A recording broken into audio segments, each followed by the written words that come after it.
Chapter 10. The Spider and the King. The third floor of the Tower of Night was suffocatingly quiet. The only sounds are the whistling of the wind outside the obsidian walls and the rhythmic tap-tap-tap of Silas's spear against the marble floor. Izuku, level 101, stood behind a row of towering bookshelves, pressing a hand to his bleeding side. His health bar hovered dangerously in the orange zone.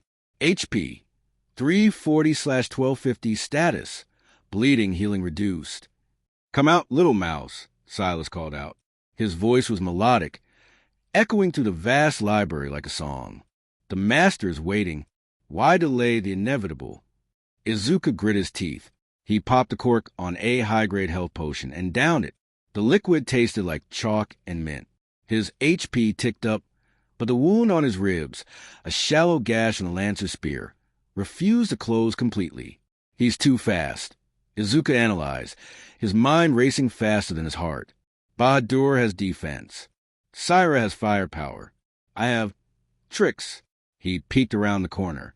Silas was walking casually down the center aisle. He didn't look like a warrior in the middle of a death match. He looked like a bored aristocrat. His spear, a long, twisted lance of black metal, hummed with a purple aura that distorted the air around it. Entity, Silas, the cursed puppet. Trait, infinite stamina. "You rely on potions," Silas sighed, stabbing his spear into a bookshelf. The wood exploded, sending paper flying like confetti. "A coward's tool. You lack the honor of the paladin or the fire of the samurai." "Honor gets you killed," Izuku whispered to himself. He summoned his scythe, Reaper's best friend. He didn't charge. Instead, he raised his left hand, aiming at the ceiling pillars. Magic web. Thin, translucent threads shot from his fingertips. They were almost invisible in the dim light of the library. He wasn't aiming for Silas. He was aiming for the environment. Snap! Silas appeared in front of him. There was no sound of movement. 1 second, he was 30 feet away. The next, the tip of the spear was inches from Izuku's eye. "Found you." Izuku didn't dodge. He used Shadow Step, teleporting 10 feet backward. The spear grazed his cheek, drawing a fresh line of blood. "Running again?" Silas scoffed. He spun the spear, deflecting Izuku's counterswing with contemptuous ease. "Is this the power of the so-called Grim Reaper? To flee?" "I'm not fleeing," Izuku panted, casting another web line to the floor as he landed. "I'm setting the table." "Table?" Silas tilted his head. "For what? Your funeral?" He charged again. A flurry of thrusts. Izuku danced backward. He parried, ducked, and weaved. Every movement was calculated not to hit Silas, but to lure him deeper into the central aisle of the library. Left, web. Right, web. Jump, web. Izuku was burning mana at a terrifying rate. He drank a mana potion midair, barely avoiding a strike that would have taken his legs off. "Boring," Silas yawned. "I expected more from the one guarding Lady Alice." He thrust his hand forward. The dark crystal in his chest pulsed. Art, void lunge. The spear extended, shooting forward like a railgun bolt. It caught Izuku in the shoulder, pinning him to the back wall. "Arg!" Izuku screamed, dropping his scythe. "And now it ends," Silas said, walking slowly toward the pinned boy. "Do not worry. I will make it quick. Then I will go upstairs and kill the woman I swore to protect. Such is the tragedy of my existence." He raised a spear for the killing blow. Izuku looked up. Pain clouded his vision, but his eyes were clear. He looked at the room behind Silas. It looked empty to the naked eye.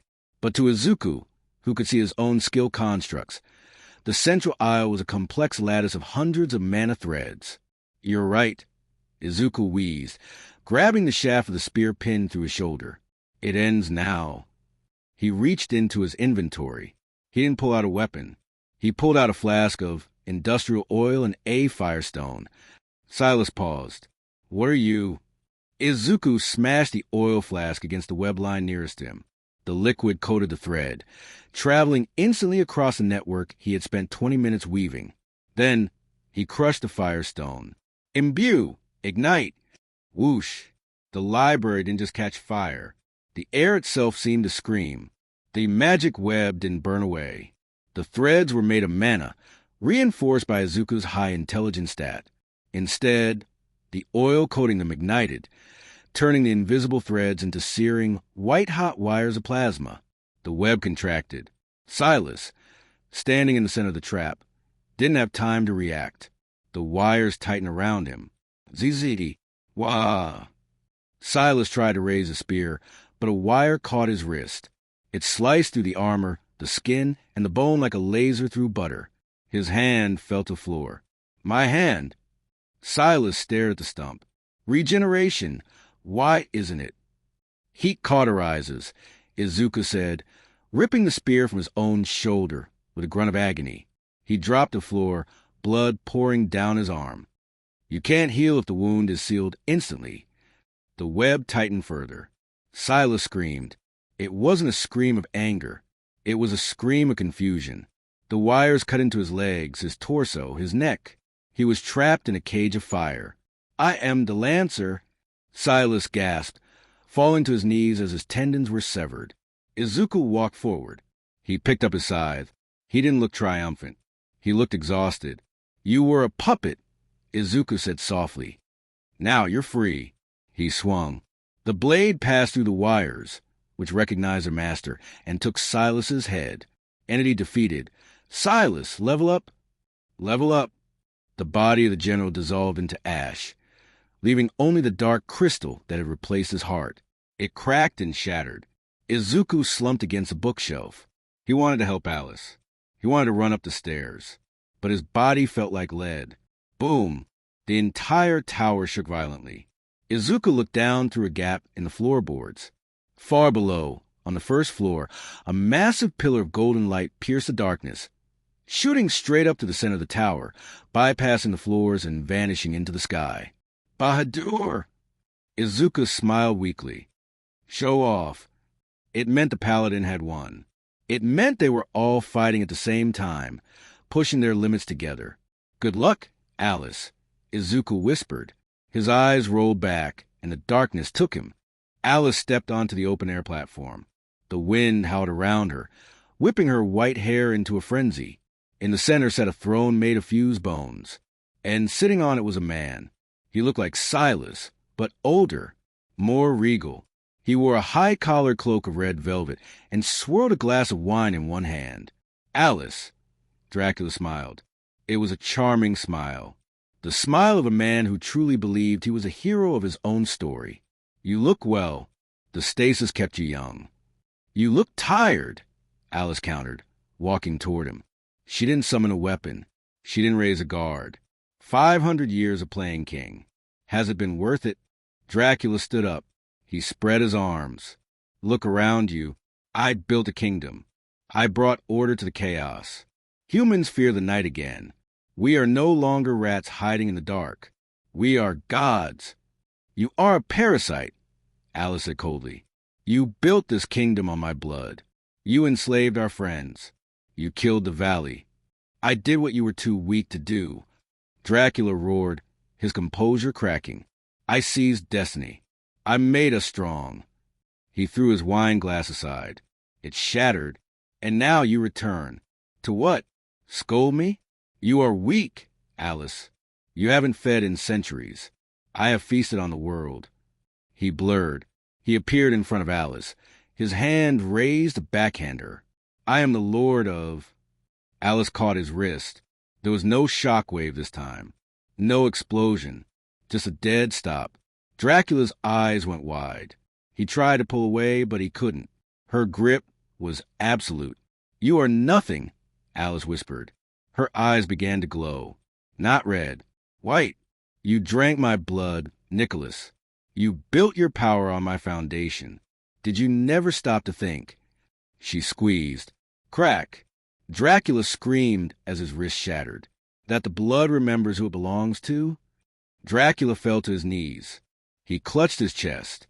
The veins in his neck bulged, turning black. What are you doing? He gagged. My power, it's draining. It was never yours, Alice said. She placed a hand on his forehead. She didn't look angry anymore. She looked infinitely sad. I loved you, Nicholas, as a brother, a companion. But you died 500 years ago. This thing standing before me is just a bad dream. Alice, please. Dracula begged, his skin beginning to wither. He looked old now, ancient. We can rule together. I can give you the world. I don't want the world, Alice said. I just want my family back. She ripped her hand away. A stream of red energy, thick, potent mana, tore out of Dracula's body. He screamed as his essence was forcibly extracted. His skin turned to dust. His bones crumbled. Touché, progenitor. With a final, rattling breath, the Lord of Vampires dissolved. There was no body left, just a pile of ash on the throne he had coveted so dearly. Alice stood alone on the platform. The red energy swirled around her, a vortex of raw power. "It's too much," she whispered. Her voice sounded distorted. "The power? Silas, Alastair, Lilith, Nicholas. It's all coming back. I can't contain it." Her body began to crack. Beams of light shot out from her skin. I have to change. I have to adapt. The red energy solidified. It wrapped around her, layer by layer, forming a cocoon. Within seconds, Alice was gone. In her place, hovering above the ash of the throne, was a pitch-black sphere the size of a car. It pulsed with a heartbeat that shook the tower. Bahadur opened his eyes. He was lying on the first floor. The marble around him was scorched black from his sunbreaker attack. His body ached, but the paralysis from Lilith's poison was gone. He sat up, checking his hands. A faint golden glow lingered under his skin. "Divinity," Bahadur muttered. "It speeds the healing." He stood up, using his sword as a crutch. The tower was silent. The tremors had stopped. "Izuku, Syra." He began to climb. On the second floor, he found the arena of flesh. The room was hot, the air smelling of ozone and burnt meat. In the center of the pit lay Commander Syra. She was unconscious, her armor gone, clutching her side. Bahadur knelt beside her. She was breathing. "Rest, warrior," he whispered. He lifted her gently, carrying her over his shoulder. He continued to the third floor. The library was a wreck. Books were scattered everywhere, and scorch marks lined the floor in a strange, web-like pattern. He found Izuku slumped against a bookshelf, his shoulder bandaged crudely with a strip of cloth from his coat. "Izuku," Bahadur said softly. He shifted Syra to one arm and lifted Izuku with the other. The boy was light, too light for the burden he carried. Bahadur carried them both up the final flight of stairs. The fourth floor was empty, save for a pile of ash where a throne used to be, and a massive black orb hovering in the center. "Alice," Bahadur asked the silent sphere. It pulsed in response, a low thrum that vibrated in his teeth. He set Izuku and Syra down on some of the velvet cushions that had survived the battle. He sat down between them, sore across his knees, and waited. Hours passed, or maybe minutes. Time in the dungeon was fluid. "Ugh!" Izuku groaned, his eyes fluttering open. He tried to sit up, wincing as his shoulder protested. "Easy," Bahadur said. "You took a spear through the rotator cuff." "Bahadur?"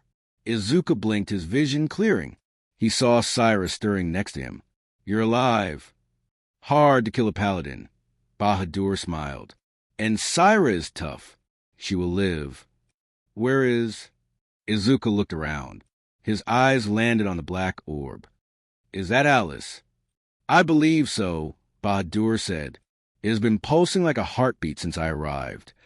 Syra sat up, coughing. "Did we win?" "Dracula's ash," Bahadur confirmed, pointing to the pile of dust. "Good," Syra muttered, leaning back against the pillar. "Good riddance." As if waiting for an audience, the black orb began to shake violently. Cracks appeared on the surface.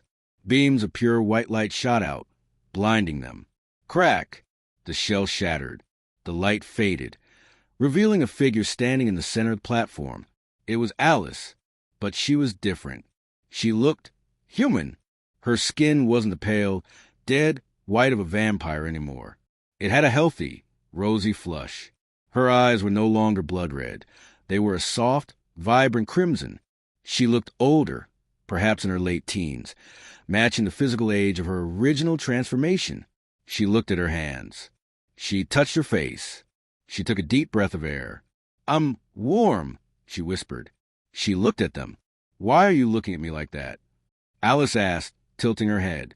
"Did I do something?" "You look—" Izuku started. "Observe. Entity, Alice, race, progenitor, awakened, status, alive." "I remember," Alice said suddenly, her eyes widening. "The evolution, the power required a vessel that could grow. So it made me alive." She bowed low to them. "I am sorry I could not help you on the lower floors. But thank you for freeing me. Dungeon cleared. Quest complete. The Vampire War. Reward 1, title Vampire Slayer. Reward 2, 100,000 points. Reward 3, S-Rank Loot Box X2. Izuku dismissed the notifications. He looked at his inventory. 2 S-Rank invitations. He looked at Syra, who was staring at Alice with a complicated expression. He looked at Alice, who was marveling at her own pulse. "I need to tell you all something," Izuku said, his voice serious. He glanced at Bahadur, who nodded in understanding. "Bahadur and I, we aren't from this world. We aren't amnesiacs." Syra's eyes narrowed instantly. "Excuse me? I come from a different world," Izuku explained, gesturing vaguely. "A world without enchantments. And Bahadur is a hero I brought with me. The reason we're here, the reason we fought, it's complicated. But I have the power to leave, to go home." He held up the 2 gold cards. "And these invitations let me take others with me." Alice looked at the cards, then back at the ash pile that was once a companion. "You mean leave this world entirely?" "Yes," Izuku said. "Alice, your world here is broken. Your friends are gone. But in my world, you can start over. A clean slate." Alice smiled. It was a genuine, warm smile. "I have nothing left here. Take me with you." Izuku turned to the commander. "What about you, Syra?" Syra looked at the horizon of her dead world. She looked at her broken sword. She stayed silent for a long time. "I'm going with you," Syra finally said. "Why?" Izuku asked, surprised she agreed so quickly. "You're a commander. You have a home here. You have the Syndicate." Syra let out a bitter laugh. "The pure Syndicate. It isn't as pure as the name suggests, Izuku. I was raised as a weapon. If I go back, they'll just point me at the next enemy. Or worse, they'll lock me away until they need me again. I'm tired of fighting their wars." She met his gaze. "If your world offers freedom, then I'm in." Izuku grinned. "Invite, Syra. Invite, Alice." The world dissolved into light. Chapter 11. The Debut Strategy. The hideout of the Black Cross was usually quiet, save for the hum of the ventilation and the occasional rattle of pipes. It was a stark, industrial space, a repurposed warehouse district basement that Kurogyari had secured for them. It lacked the gothic grandeur of Dracula's tower or the sterile evil of the doctor's lab. It was mundane, and for a group of otherworldly refugees, mundane was the hardest difficulty setting of all. Izuku sat on the worn leather couch, watching his team blend in. In the corner where a skylight let in a patch of natural sun, Bahadur was humming to himself. The former paladin, who had once cleaved mountains with holy light, was currently wearing a floral apron over his tactical gear. He was tending to a row of potted plants he had lined up against the brick wall. "You're overwatering the hydrangeas," Izuku noted, not looking up from his notebook. "They are thirsty," Bahadur replied casually, snipping a dead leaf with a level of precision usually reserved for decapitations. "And the soil here is terrible. No manna in the earth. Just pollution and worms. But hey, life finds a way, right?"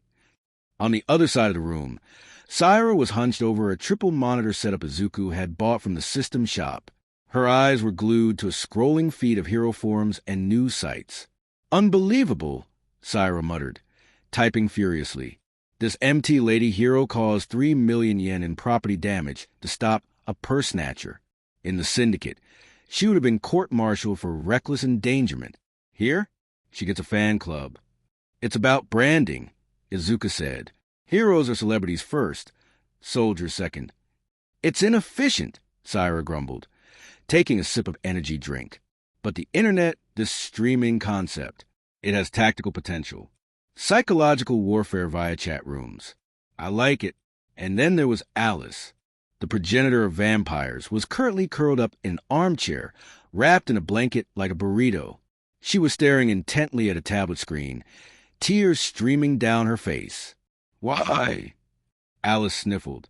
Why did he have to die? He promised her he would return. It's a fictional drama, Alice. Izuku sighed. The writers needed emotional stakes. It is cruel, Alice shouted, her eyes flashing red for a second. I have lived for 500 years, and I have never seen such betrayal. Season 2 better fix this, or I will find the author and kill them. Izuku closed his notebook. It had been a month since they returned from the C-rank dungeon, a month of downtime, a month of integrating 3 people who didn't exist in this world's databases into modern society. The door to the main bar area opened. Kurojiri stepped in, wiping a glass as he walked. The atmosphere in the room shifted instantly. Bahadur put down the watering can. Saira paused her typing. Alice paused her show. Master Izuku, Kurojiri said, his voice smooth and polite. A message from Sensei. Izuku stood up.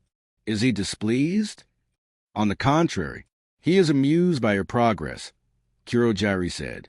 However, he believes you are becoming complacent. The League of Villains, Tamura's group, is preparing for a move. Sensei wishes to see if the Black Cross is merely a group of powerful refugees, or if you are a legitimate organization. A test, Izuku deduced. A debut, Kurojiri corrected. He wants you to make a splash. Tamura destroys.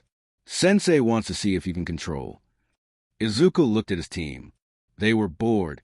They were restless. They were powerful entities trapped in a mundane waiting room. We need resources, Izuku said, turning to them. We need a base that isn't borrowed. We need money. And we need the world to know we exist. So, Saira spun her chair around, a feral grin returning to her face. Who are we killing? No killing, Kurojiri said. You're going to rob a bank. 10 minutes later, the table was covered in blueprints of the Kiyoshi Ward Central Bank. A bank heist. Alice asked, looking at the layout with skepticism. It seems petty, like something a common bandit would do. It's a classic for a reason, Izuku explained, pointing to the security grid. It draws attention. Police first, then low-tier heroes, then high-tier heroes. It allows us to control the escalation. And the money? Bahadur asked, do we need paper currency? The system shop is expensive, Izuku admitted. 100,000 points. Got us all this stuff, but I'm broke again. Real-world money can buy materials, tech, and influence. We can't rely on the system for everything. Fine, Saira said. I'm in. I haven't burned anything in weeks. About that, Izuku said, his expression hardening. We need to talk about cover stories. This world tracks abilities. If you go out there using light magic, enchantments, and blood arts, the Hero Public Safety Commission will realize you aren't human. They'll hunt us down as unknown threats rather than villains. We need to fit the mold, Bahadur realized. We need quirks. Izuku nodded. Exactly. We need to limit our abilities to mimic specific quirks. 1 power per person. No switching. He looked at Bahadur. Bahadur, you use light magic. Can you restrict it to solid constructs? Bahadur summoned a small dagger of hard light in his hand. Hard light constructs. It is simple but effective. I can play the role of a barrier or weapon maker. Good. Izuku wrote it down. Saira. Fire, Saira said immediately, lighting a small flame on her finger. Pyrokinesis. It's calm and destructive and fits my temper. Alice frowned.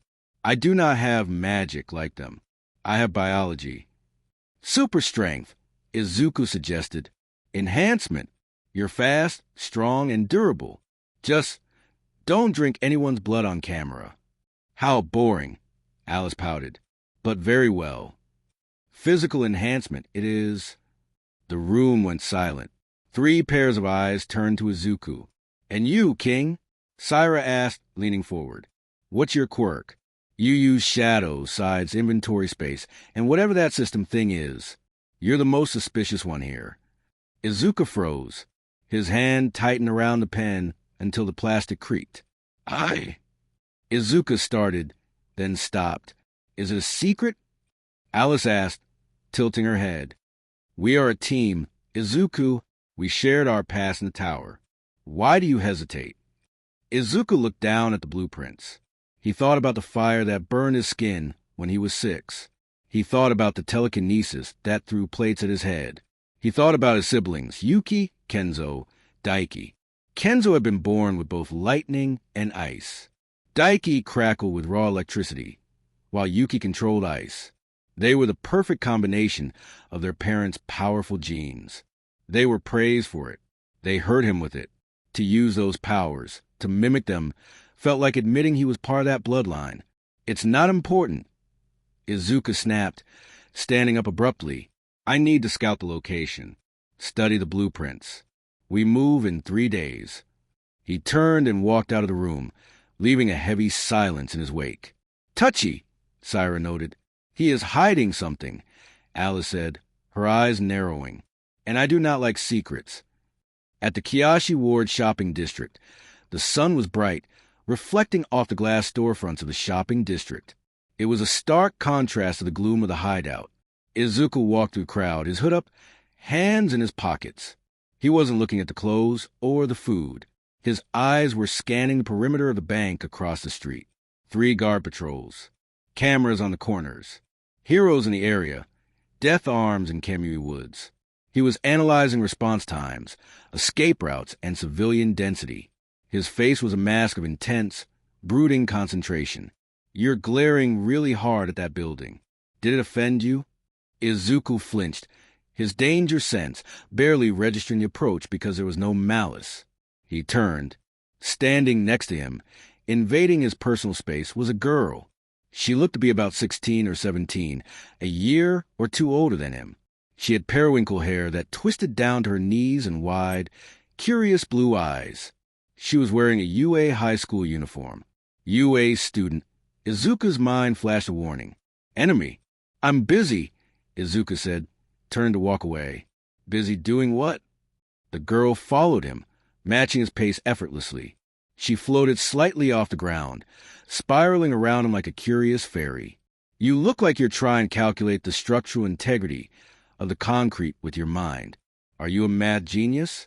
Or maybe you're just really brooding. Go away, Izuku muttered, pulling his hood lower. I'm Nijire, she announced, ignoring his dismissal entirely. Nijire Hato. I'm a second year at UA. What's your name?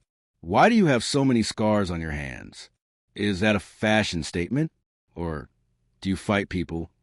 Izuku stopped. She was relentless and loud. People were starting to look. Attention was the last thing he needed right now. If I answer, will you leave me alone? Izuku asked. Maybe. Nijire beamed. But probably not.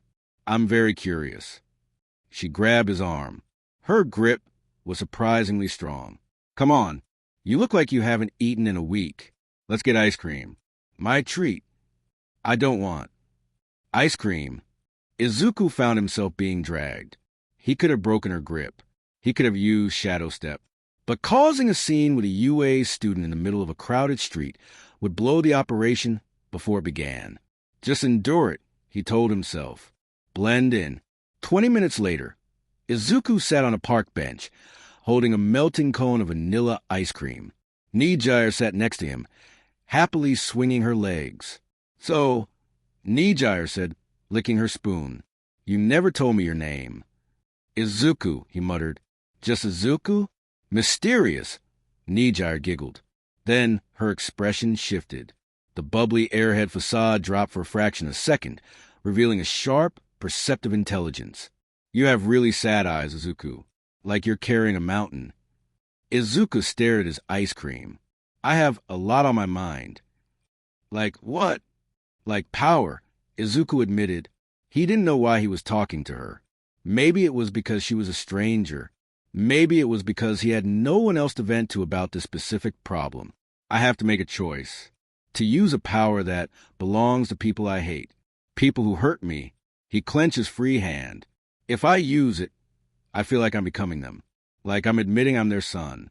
But if I don't use it, I can't do what I need to do. Nijire hummed, looking up at the clouds. That sounds tough, she said. But isn't power just power? Izuku looked at her. What? I mean, my quirk uses my own vitality, Nijire explained, tapping her cheek. It makes me tired. It uses my energy. Sometimes I hate it because it limits me, but it's mine once it leaves my body. It doesn't matter where it came from.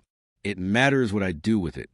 She turned to him, her blue eyes piercing. If you take that power and use it for your goals, then isn't it yours? You're stealing it from them. You're making it your own. That sounds like a victory to me. Izuku blinked. Stealing it. He thought about the system. The system was about taking souls, taking experience, taking loot. If he used the ice and lightning, not as a gift from his family, but as a weapon he stole from their genetics, a victory, Izuku whispered. A slow, dark smile spread across his face. Yeah, I like that. He stood up. The ice cream was dripping onto his hand, but he didn't care. Thanks, Nijire. You really helped me. Nijire blinked, surprised by the sudden shift in his aura. The depressed boy was gone. In his place was something sharper. Oh, you're welcome. She smiled brightly. Does this mean we're friends? Can I have your number? Maybe next time, Izuku said. He tossed the ice cream into a bin. I have to go to work. He walked away, his stride purposeful. Nijire watched him go, a small frown creasing her forehead. Work. After some time, Izuku walked back into the main room. The team looked up. You're back, Alice said, still wrapped in her blanket. Did you finish your brooding? I did, Izuku said. He walked over to the table, where the heist plans were laid out. He picked up a marker and wrote a name next to his own. My fake quirk, Izuku announced, his voice steady, is Storm. Bahadur raised an eyebrow. Storm. Manipulation of ice and electricity. Izuku clarified. It's versatile, destructive, and flashy enough to draw attention away from my real skills. Alice looked at him. She sensed a shift in him. The hesitation was gone. Ice and lightning, she mused. A volatile combination. It suits you, King. Izuku looked at the chess pieces scattered on the table. He picked up the king piece. We debut tomorrow. Izuku said, Get your cloaks. We have a bank to rob. Bahadur stood up, cracking his neck. Finally, Syra cracked a grin. Mission updated. The Black Cross debut. Objective. Secure the funds. Establish notoriety. Time remaining, 14 hours.